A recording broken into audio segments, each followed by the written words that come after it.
Week 10 brought upsets to top contenders in the Big 12. What it means for the road to the conference title game. And it's going to be a showdown in Lubbock as number 20 Colorado squares off against Texas Tech. That matchup and more coming up right now on Inside the 12.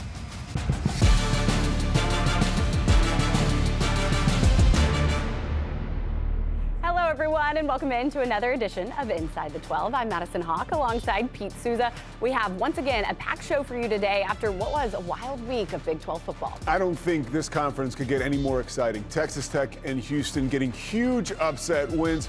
Bye-week teams benefiting. I cannot wait to break this down. Plenty to dive into this week. You called it. There was going to be another wave of chaos, and here we are. That impact was felt immediately. On Tuesday, the college football playoff rankings were released. As a reminder, these rankings decide which teams make the new 12-team playoff bracket. And Pete, BYU is there sitting at number 9. Do you agree with this number 9 ranking, considering the Cougars are undefeated? No, I don't agree with it, and there's a laundry list of reasons as to why no one should agree with it, right? This is a little bit of a beef we have now. For starters, BYU is undefeated, and it's not like they played a cupcake schedule. They have 2 wins against teams currently in the top 25. That is more than 6 of the teams ahead of them. As a projected conference champion, they would be the 4th seed in the playoffs, but this ranking leaves very little margin for error. For the Big 12, you love to get a second team into the playoff with 4 weeks left. There is still time for, say, an Iowa State to climb back into this, but Old Trapper Beef Jerky asks, what's your beef? Mine is with the college football playoff rankings. They just don't make any sense. Well, I would have to agree with you. I don't see an objective way BYU can be ranked that far back based on their record and their strength of schedule, but good news, there is still plenty of time to make an impression on these voters. I mentioned what a wild week it was across the conference. As we now take a look at the Week 10 scoreboard, Baylor and TCU. How about that game? It came down to the wire. I was on the edge of my seat watching that one. It was won by a game-winning field goal for Baylor, and UCF put up 56 on Arizona to put an end to their 5-game skid.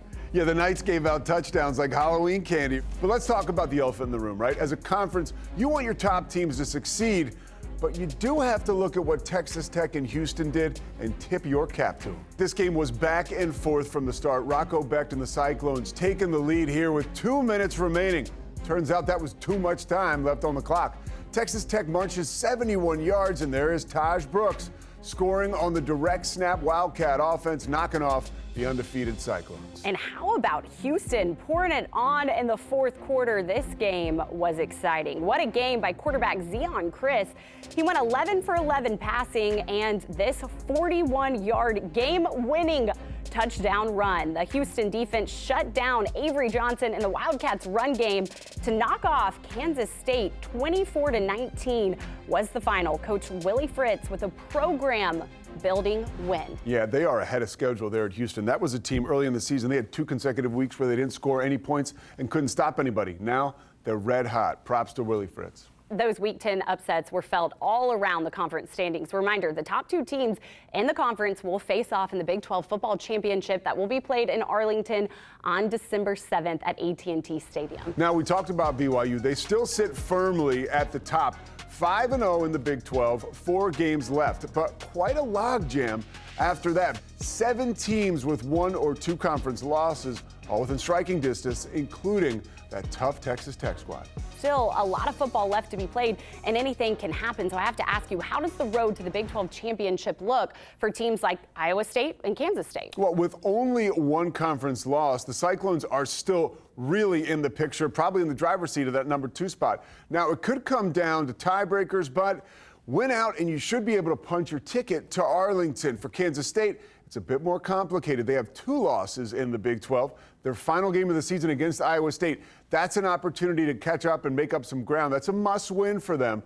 They will need some help, even if they do beat Iowa State. You mentioned that margin of error, smaller and smaller for Kansas State. The Wildcats do have a bye. Slenderman couldn't get through the door. You're right. They do have a bye week this week. It could not have come at a better time for the Wildcats. Who benefited the most, do you think, from last week's chaos when we're talking about big picture and the overall conference standings? I really think we're not talking about Colorado enough. Coach Prime and the Colorado Buffaloes picked to finish 11th in the conference preseason poll. They are now in pole position to get a shot at that title. 4-1 in Big 12 play.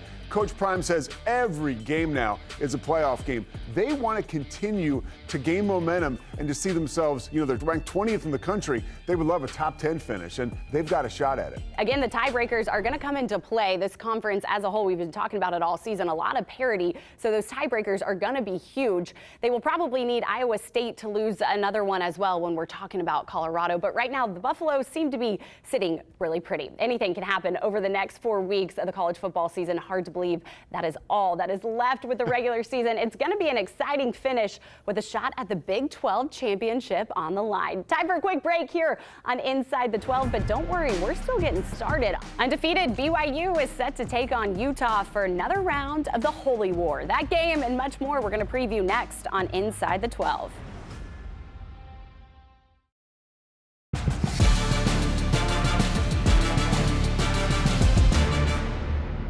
Welcome back to Inside the 12. We have 6 conference matchups on the schedule this week that we're going to preview. Arizona, Baylor, Houston, and Kansas State all get to enjoy a week off with the bye week. When we're talking about matchups, let's start with West Virginia at Cincinnati. These are 2 teams coming off a bye. The Bearcats are looking to solidify bowl eligibility with a win this week, while West Virginia looking for a defensive spark from new defensive coordinator Jeff Kuhns. What went into the decision for West Virginia to name Kuhns DC? Yeah, we learned a little bit more about that this week talking to people in Morgantown. Kuhns seems to have earned the opportunity. Neil Brown said, everything we've put him in charge of has gone great. Saturday, he's in charge of stopping Cincinnati's wide zone running attack. The run scheme forces defenses to move side to side, make guys move laterally. And it's really an opportunity for a running back to read his blocks and find daylight. Corey Kiner has been great at this all season long. Outside of the one game he got hurt in against Texas Tech, he's averaged almost 5 yards a pop every carry. As for West Virginia, the Mountaineers beat Arizona before the bye week. They're trying to build on that momentum. If they're going to execute offensively against Cincinnati, who needs to get going early? Well, they're still without Garrett Green, so it's going to be another big game for Nico Marchiol. But for West Virginia to take shots down the field, Neil Brown says that's an area where he wants his team to continue to grow in, and they'll work to do that against a pass defense ranked 100th in the country. Moving on, all eyes on Iowa State Saturday as they face Kansas. How will the Cyclones respond after their first loss and that devastating loss against Texas Tech? Iowa State is typically a disciplined football team, but they had more penalties in that Texas Tech loss than any other game this season. I think that's a quick fix for the Cyclones and Matt Campbell, just kind of getting back to the basics there. As for the Jayhawks, they're coming off a bye and have a good track record for wins after a bye week. And get this, they've won their last 3 games following a bye week. How can they keep that streak alive against the Cyclones? Well, it's a tough place to do it, right? Against Iowa State. But they'll have to do it with the running game. Now, Iowa State's just a 3-point favorite coming into this one. And if you've watched Devin Neal this season, that makes a lot of sense. He's 7 yards away from being Kansas's all-time leading rusher. And this should be the game. Iowa State's defense, one of the best in the Big 12, but they've been having trouble defending the run. R.J. Harvey and Taj Brooks, for the past 2 games, they have combined for 321 rushing yards against the Cyclones. So stopping the run, name of the game in that one. As for UCF, they'll travel to Arizona State. Arizona State right now, in your opinion, has a chance to be playing on December 7th in Arlington. Why do you feel that way about Arizona? I think we're sleeping on them. They're a great team, and if they can win out and get a little help, it is a real possibility. It's legit. They're going to face a UCF team who has been revitalized after that rout against Arizona. For UCF, it is all about stopping Cam Skattebo, but Kenny Dillingham says Skattebo is doubtful to questionable with an undisclosed injury, so that could be huge in this game. If you're a UCF fan, you've got to be pumped about Dylan Rizk. Under the direction of new play caller Tim Harris, Rizk exploded against Arizona. Gus Malzahn has said his success comes as no surprise. And he also said it was pretty clear watching Rizk that the game slowed down for him. It's going to be really interesting to see how much pop Rizk can give the Knights against a hot Arizona State team. Well, it hasn't been your typical season for Oklahoma State, while TCU has shown flash but lacked consistency throughout the entire season. What is going to decide this big matchup in Fort Worth between Oklahoma State and TCU? Unfortunately, I think it's going to be injuries, really. When you think about Oklahoma State, they just don't have the resources to pull off wins this year. If they're going to have a chance, the key is to get the ball to Brennan Presley. Get him behind the coverage, get him the ball in space. This guy's a possible All-American on your team. Good news for the Frogs. Josh Hoover's playing the best football of the season heading into this one, maybe the best football of his life. He should be able to pick apart that depleted Cowboys back seven. Well, one thing's for sure, both of those teams hungry for a win right now. Utah is set to host undefeated BYU in the 102nd edition of the Holy War. The Cougars have been rolling on offense as of late, averaging 35 points per game on the season. How can Utah slow them down? I love this. This is the unstoppable force versus an immovable object kind of matchup. The Utah defense is 11th in the country in points allowed, giving up just 16.5 points per game. And they actually lead the Big 12 in total defense. Now, look for BYU to establish the line of scrimmage early with L.J. Martin and the running game. Kalani Sitake said Martin is back to 100% after suffering a bone bruise 2 weeks ago at UCF. A strong running game and some shots down the field can also keep an aggressive defense and a hostile crowd in Salt Lake City at bay. As for Utah, would it really be game week if we weren't asking questions about Utah's starting quarterback? What's going on there? It seems like we've been doing that all year with Kyle Whittingham. Now, he said it's basically a game-time decision on whether he'll go with Isaac Wilson or Brandon Rose. If you're one of those quarterbacks, you're going to feel like you see the Cougar defense everywhere. BYU plays disciplined assignment defense, and they also seem to be connected to one another. That connective tissue has them playing fast, aggressive, and pressuring the quarterback. Well, time now for a quick break, but don't go anywhere because when we come back, Shedeur Sanders, an explosive Colorado offense, heads to Lubbock to take on the Red Raiders. We break it down right here on Inside the 12 with a very special guest.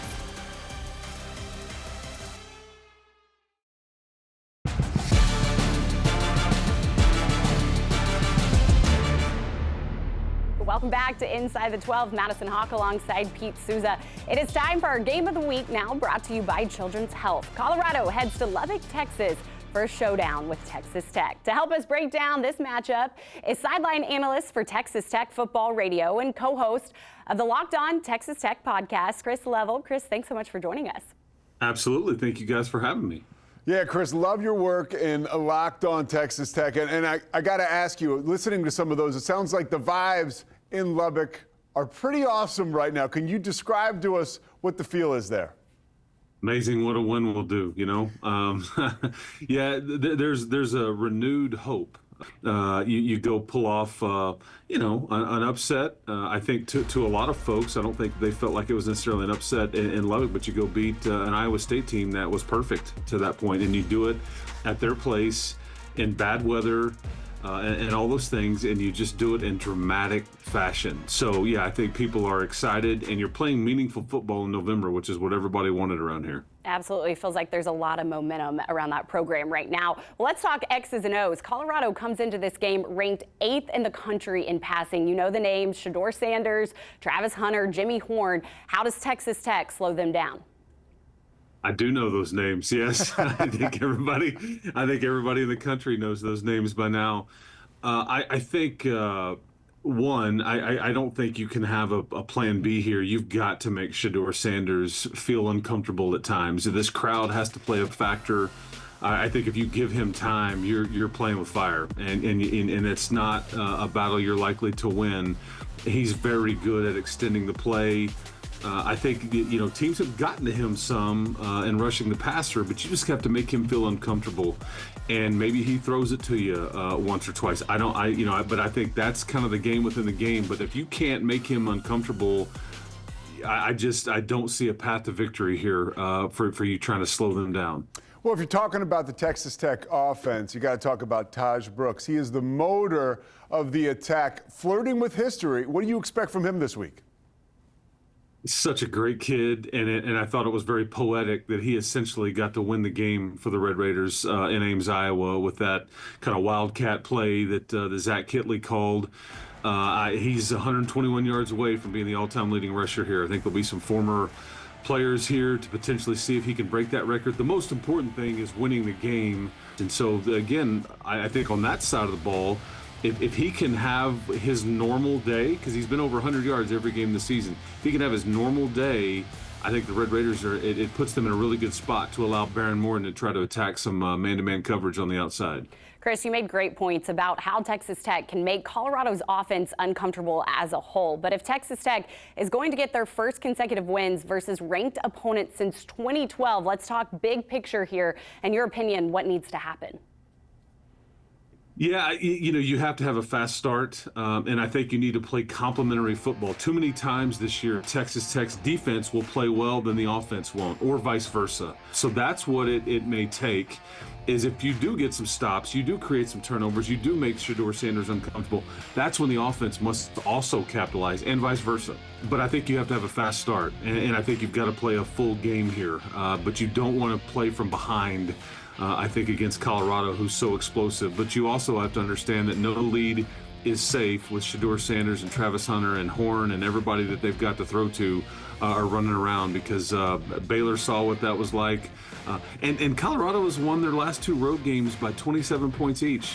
I mean, they went to Tucson and Orlando and really took care of business on the road. So, and these 2 coaches have a lot of respect for each other. They know each other, have known each other for a long time. And I appreciate that they respect each other so much, but it should make it fun on Saturday afternoon. Yeah, to your point, a lot of momentum around both of these programs right now. Colorado versus Texas Tech kicks off at 4 o'clock Eastern on Fox. Chris, thanks so much for joining us here on Inside the 12, and best of luck to your Red Raiders. Guns up. Thank you very much. When Inside the 12 returns, we're going to have a special guest from Fox Big Noon Kickoff join us. He's going to help us pick this week's games. You're not going to want to miss this.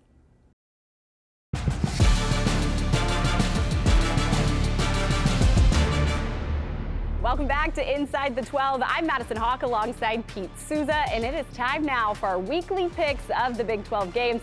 This is going to be a fun one. To help us this week, we pulled in the big guns. Fox's Big Noon Kickoff's wagering expert, Chris the Bear Felica. Bear, it is great to have you on the show. I have to say, my Saturday mornings have been spent watching you on my TV screen for as long as I can remember, so thank you so much for joining us. I'm happy to be here, and I appreciate all the viewership and reading, rating, reviewing, subscribing, watching Game Day throughout the years, and now Big Noon. It's been a fun transition. Everybody at Fox has welcomed me with open arms, and it's been a lot of fun. Yeah, before we get into our picks, Big Noon Kickoff in Lubbock this weekend for Colorado, Texas Tech. What can fans expect to see from the show? Yeah, I think you can expect an energy-filled type atmosphere. It's a big deal. I think certainly Texas Tech's win last week in Ames certainly boosted the level of this game. And I will say this, selfishly, I was in town in Lubbock for the greatest night in the history of Lubbock for the Michael Crabtree catch back in 2008. Ah, yes. Hopefully I can bring the town another classic game. Well, hey, if you talk to people around this program right now with Texas Tech, the vibes are high, just like it was back then. Let's get right into it, starting with West Virginia versus Cincinnati. Kickoff for this one is at noon on Fox Sports 1. Bear, who you liking in this one? Yeah, I'm liking Cincinnati here just because we haven't seen them since they went to Boulder a couple of weeks ago and lost by double digits in a game that was relatively closer than the score indicated. Brandon Sorsby's actually played really well, the Indiana transfer quarterback. Defensively, Scott Satterfield's team has played well. I think the Bearcats, after the idle week, get back on the winning ways. Yeah, I'm with the Bears, Cincinnati. Yeah, I'm following in y'all's footsteps. Bears, Cincinnati for me as well. Number 17, Iowa State versus Kansas, 3:30 Eastern on Fox Sports 1. Who do you like in this one? I mean, this is an Iowa State team. I was high on them. I thought they had an excellent chance of winning this league before the year started. But yeah, you got a close win against Iowa. You got a close win against UCF, a game they maybe shouldn't have won. And another close game last week they ultimately lost. It's going to take, I think, a good effort here for Matt Campbell to kind of bring that locker room back together and realize that, hey, we still control our destiny to get to the Big 12 title game. But this is a very dangerous game. I actually give KU a real good chance to pull the upset here. I think they played better as the year has gone on. I think Jalen Daniels has gotten more acclimated with that offense. It pains me to do it because I have a lot of fans in Ames, but give me KU in the minor upset. Ooh, Okay. There you go. He's got his money's worth going already. I like Iowa State. I'm going to go with the Cyclones. I'm going with Iowa State as well. UCF at Arizona State, 7 o'clock Eastern on ESPN2. Who are we filling in this one? But UCF, they hadn't done anything since Big Noon Kickoff went to the Colorado game. They've been getting their doors blown off. The fact that UCF actually showed up last week, put 56 on the board on Arizona, kind of shows that they still have something to play for here. I'm going to assume Scadaboo can't play. I don't know that for sure, but making the pick right now, I'd have to take UCF, just not knowing the full status of camp. So that's a great point. If the game was in Orlando, I would take UCF, but seeing that it's a home game, I'm going with Arizona State. I don't know. I have to agree with Bear. Knowing Scadaboo's questionable, I'm going with UCF in this one. Moving on, Oklahoma State versus TCU. Both of these teams hungry for a win right now. Kickoff for this one, 7 o'clock Eastern on FS1. Who you taking in this one? Well, I liked TCU last week going on the road against Baylor, and it was a really fun, entertaining, back and forth kind of game that the Horned Frogs really could have won. I have a hard time seeing Oklahoma State compete here. I just don't get a good vibe on anything that's going on in Stillwater right now. I think TCU at home here off of a hard-fought loss against a team, I think they kind of, the old blood in the water type analogy here. I think they put up a big number on Oklahoma State this week, and TCU wins this game handily. Yeah, I don't think Oklahoma State has the resources. TCU for sure. Yep, TCU for me as well. Number 9, BYU versus Utah. This is a late one, 10:15 Eastern on ESPN. Bear, who do you like in the Holy War?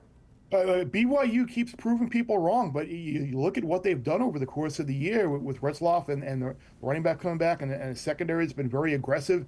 And I just, again, Utah's offense, since rising after the Oklahoma State game in the last, 5 weeks, has been one of the worst offenses in the country. I think even with like the mentality of we can ruin our rivals' undefeated season here on our home field, BYU's found a way to every week to win. I think they're going to do it again on Saturday. Give me BYU to avoid that upset trap in Salt Lake. Yeah, I like the Cougars as well.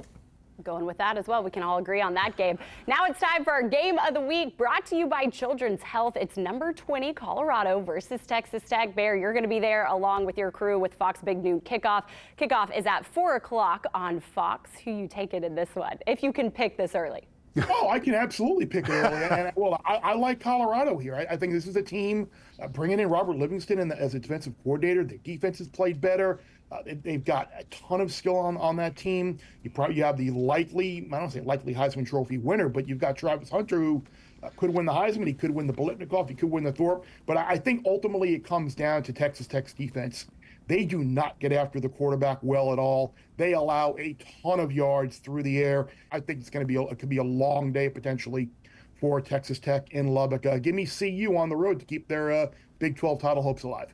Yeah, Colorado, I like them as well. They've blown out their last 2 opponents playing on the road. That's impressive. Yeah, you have to make Shedeur Sanders uncomfortable, and that's easier said than done. So I'm going with Colorado as well. Thank you so much for joining us, Bear Big 12 fans. You can catch more of Bears picks on Big Noon Kickoff live from Lubbock, Texas, this Saturday at 10 o'clock. Bear, thank you so much. Pleasure to have you on. You're quite welcome. Have a great week, everybody. You too. Awesome stuff there from Chris the Bear Felica, and it's going to be an awesome week of Big 12 football. That's all the time we have for this week's edition of Inside the 12. For Pete Sousa, I'm Madison Hawk. Enjoy the games in your college football weekend.